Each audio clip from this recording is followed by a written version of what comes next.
रांची जिले के कांके अंचल स्थित नेशनल लॉ यूनिवर्सिटी के पीछे स्थित जुमार नदी और उसके आसपास के सरकारी जमीन घोटाले मामले में एसीबी जांच के आदेश दिए गए हैं। मुख्यमंत्री हेमंत सोरेन ने इसको लेकर पी दर्ज कर इसकी जांच करने को कहा है। एसीबी को अधिकतम 45 दिनों के भीतर इस घोटाले की जांच कर प्रारंभिक रिपोर्ट देने को कहा गया है। सरकारी जमीन और जुमार नदी को अतिक्रमित करने तथा बेचने से संबंधित तैयारी में शामिल सरकारी पदाधिकारियों, कर्मचारियों और जमीन माफियाओं के खिलाफ कानूनी कार्रवाई करने के निर्देश भी दिए हैं। मीडिया के जरिए सरकारी जमीन घोटाले से संबंधित यह मामला सामने आया है।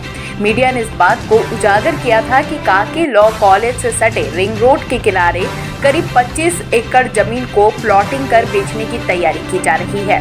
साथ ही भूमाफिया द्वारा जुमार नदी के किनारे मिट्टी डालकर भरने एवं जेसीबी से समतल करने का कार्य किया जा रहा है। यहाँ लगभग 20.39 एकड़ जमीन गैर मजरूआ प्रकृति की है, जिसमें 20.20 एकड़ भूमि खतियान में नदी के रूप में दर्ज है।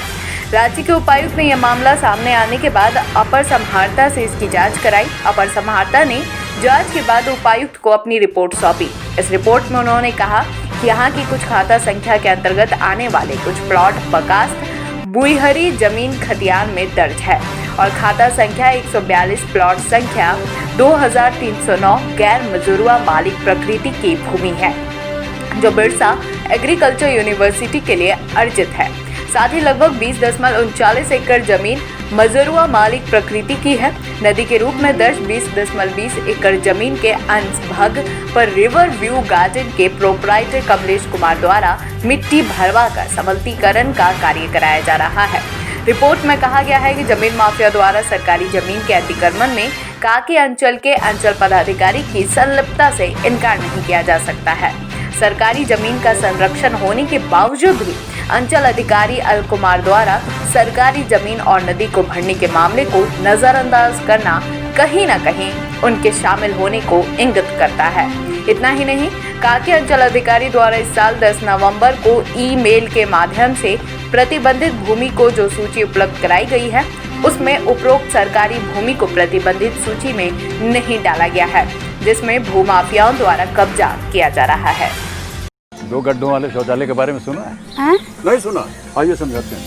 देखिए, 2 गड्ढा बनाइए। पहले वाला जब मल से भर जाएगा ना, तो ये चालू हो जाएगा और साल भर के अंदर इसके अंदर जो मल है ये खाद बन जाएगा, इसे खाली कर दीजिए। इसी तरह शौचालय जो है वो आजीवन चलता रहे, न बीमारी फैलेगी न बदबू। और पैसे? अरे वो सेप्टिक टैंक से कई गुना सस्ता। हाँ, क्या समझे? शौचालय 2 गड्ढों वाला ही बनवाना। स्वच्छता को आदत बनाना है।